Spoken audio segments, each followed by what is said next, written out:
Naam, habari za wakati huu. Ni wakati mwingine tena tumerudi na taarifa mpya muda huu.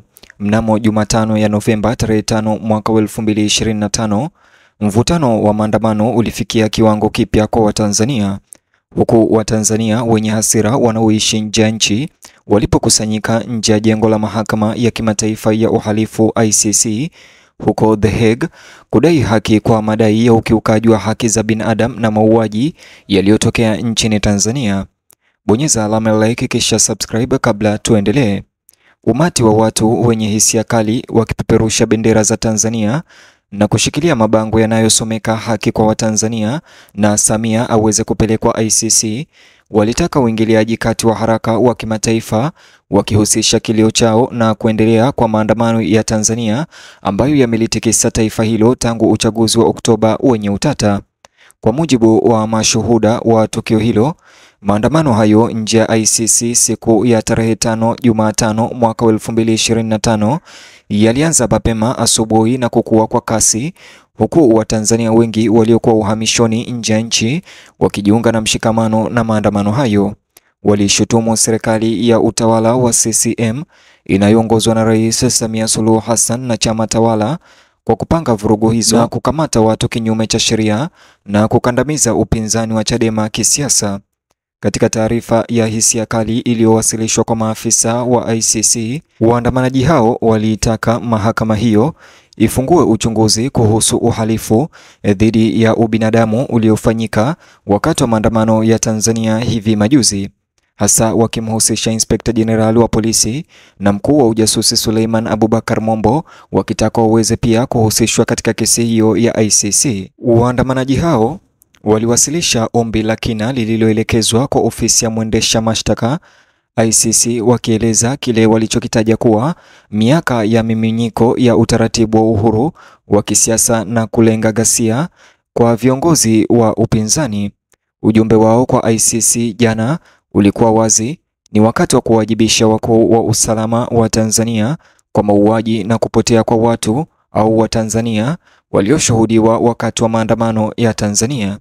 Aidha, waliomba ujumbe wa kutafuta ukweli upelekwe nchini Tanzania kukusanya ushahidi na kutathmini ukubwa wa ukatili uliofanywa kufuatia maandamano ya uchaguzi. Wakati maandamano nje ya ICC yakiendelea jana, watetezi kadhaa wa haki za binadamu kutoka Tanzania walisoma kwa sauti sehemu za ombi hilo kwa umati, wakisisitiza hali ya kuchanganyikiwa kwa pamoja miongoni mwa Watanzania ambao kwa maneno yao wamevumilia vitisho, mateso na kupoteza maisha kwa muda mrefu sana.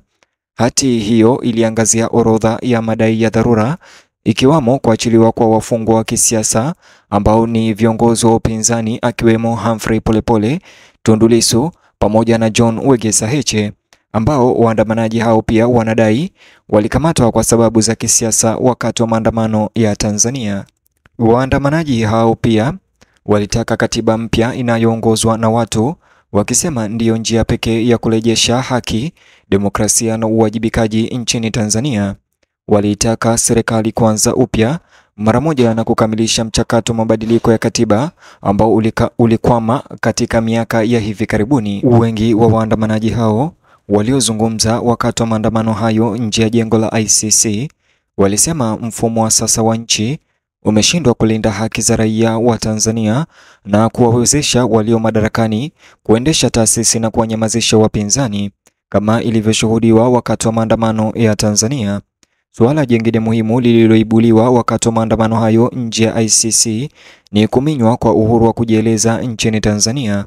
Waandamanaji walisimulia jinsi waandishi wa habari, wanachama wa upinzani na wanaharakati walivyowekwa kizuizini au kushikwa, kunyanyaswa au kulazimishwa kujificha kwa kuweza kuikosoa tu serikali.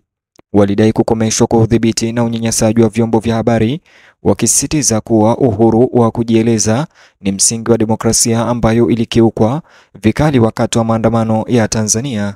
Umati ulipozidi kupaza sauti wakaimba, usiogope tena, usinyamaze tena, uliweza kusikika katika ua wa ICC. Waandamanaji walishikilia picha za watu waliopotea au kufariki wanaodaiwa kuuawa wakati wa maandamano ya Tanzania, pia wakitaka haki kwa familia zao. Mashirika ya haki za binadamu yaliyofuatilia tukio hilo huko ICC yalithibitisha kuwa baadhi ya majina yaliyoorodheshwa katika ombi hilo yanafanana na ya watu walioripotiwa kupotea katika maeneo mbalimbali ya Tanzania tangu kuzuka kwa maandamano ya Tanzania. Maandamano hayo pia yamebeba ujumbe mzito kwa jumuiya ya kimataifa.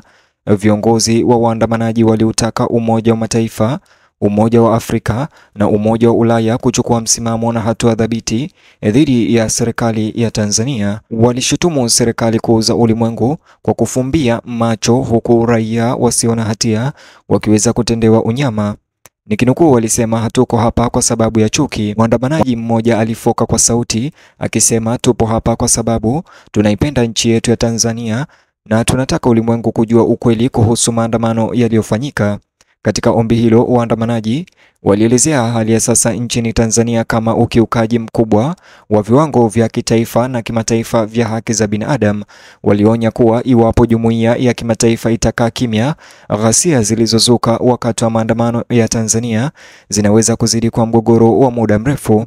Barua yao au ujumbe wao ulihitimishwa kwa kusihi ukweli, uwajibikaji na haki, ikirejea hisia za Watanzania katika maandamano sawa na hayo yaliyofanyika Washington DC, London siku za nyuma zilizopita na Johannesburg, South Africa, ambayo yote yalitokana na ghadhabu ya maandamano ya Tanzania. Wataalamu wa sheria waliofuatilia maandamano hayo ya tarehe 5 Jumatano mwezi wa Novemba nje ya ICC walisema kesi iliyowasilishwa na raia wa Tanzania nje ya nchi wanaoishi huko Netherlands inaweza kusababisha uchunguzi wa awali iwapo mahakama itaona tuhuma hizo ni za kuaminika.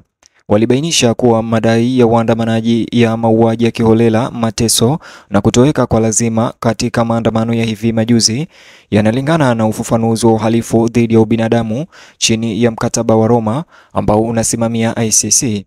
Matokeo haya yameongeza shauku ya kimataifa katika maandamano yaliyofanyika Tanzania, ambayo sasa yanatazamwa kama moja ya migogoro ya haki za binadamu katika Afrika Mashariki na katika miaka ya hivi karibuni. Maandamano hayo yalikuwa ya amani lakini yaliyojaa hisia, huku washiriki wakiwasha mishumaa kuwakumbuka waliopoteza maisha.